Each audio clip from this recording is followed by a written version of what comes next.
મહિલા પોલીસ સ્ટેશનની અંદર એક ગુનો દાખલ થયેલો હતો થોડા દિવસ પહેલાં કે જેની અંદર એક વ્યક્તિ યાસીમ નામના એક વ્યક્તિએ એક મહિલાની સાથે શારીરિક સંબંધો બાંધ્યા હતા અને તેની સાથે સંબંધ બનાવવા માટે થઈને તેણે પોતાનું હિન્દુ નામ ધારણ કરીને ત્યારબાદ એ મહિલા સાથે સંબંધો રાખ્યા અને પછી તેને તરછોડી દીધી હતી.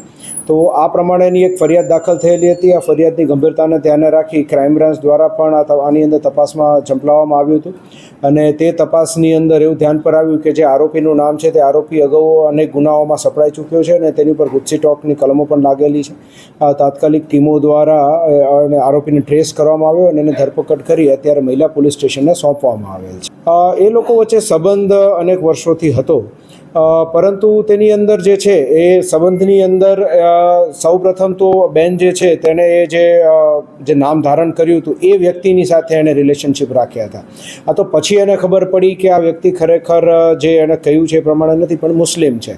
એટલે ત્યારબાદ એણે તેની સાથે સંબંધ રાખવાના ઓછા કરી દીધા અને પોલીસને જાણ કરી અને આપણે એની વિરુદ્ધ ગુનો દાખલ કરીને આગળ વધ્યા. આની અંદર અલગ અલગ એંગલથી પણ તપાસ શરૂ છે કે શું આ વ્યક્તિ જે છે જે આરોપી છે એની પાછળ કોઈ બીજું કોઈ વ્યક્તિ પણ સામેલ છે કે કેમ કે અન્ય કોઈ ષડયંત્ર આની અંદર છે કે કેમ એની તપાસ શરૂ.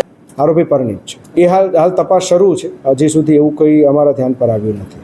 સાંજ સમાચાર ફેસબુક પેજને લાઇક કરો, વિડીયો શેર કરો અને વધુ વિગતવાર સમાચાર માટે sanssamachar.net વિઝિટ કરો.